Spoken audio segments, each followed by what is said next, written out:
Јас дури за момент се посомнував, чекај малку ова волка или само некој кучеш кој наликува на волк.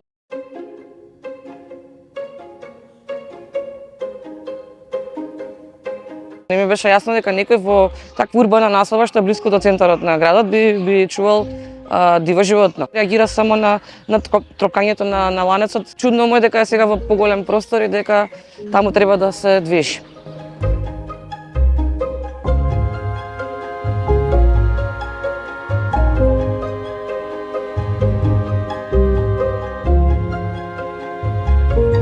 Доста луѓе ни се јавуваат цело време со оглед на тоа дека знаат дека сме и активисти за заштита на животните. Ни се јавуваат за такви слични примери низ државата каде што цели легла на волчиња биле чувани за борба со кучиња. Претпоставуваме дека можеби во овој случај да се работи за такво нешто.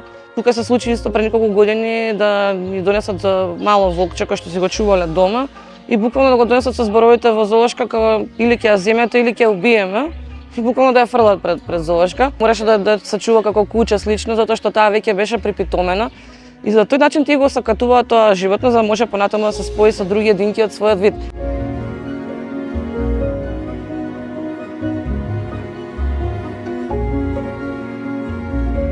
За жал, официјално системот не ги препознава повредените вакви животни, дека ќе треба некако да се погрижи за нив, па се сведува на ентузијасти, луѓе што имаат некакво искуство, па прибираат, па импровизираат. Не сме идеалното место, заради тоа што за ваквите животни треба мир и тишина, кој што овде, за жал, за викенди го нема, но нашите животни до некаде се ајде да речеме адаптирани на ваквиот живот, заради тоа што се родени во зоолошки градини и се работи за една комплетно друга природа на животното, но некое животно како мече кое што живеело во мир, тишина, со сите мириси на планината, вие да го затворите вака и не е идеалната рихаб варијанта.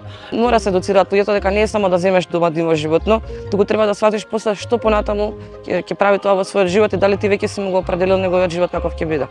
Се надам дека веќе ќе нема потреба овде во зоолошката градина да ги вдомуваме тие животни, туку напротив, ќе може да се ресоциализираат и да се пуштат пак назад во природа некој од нив.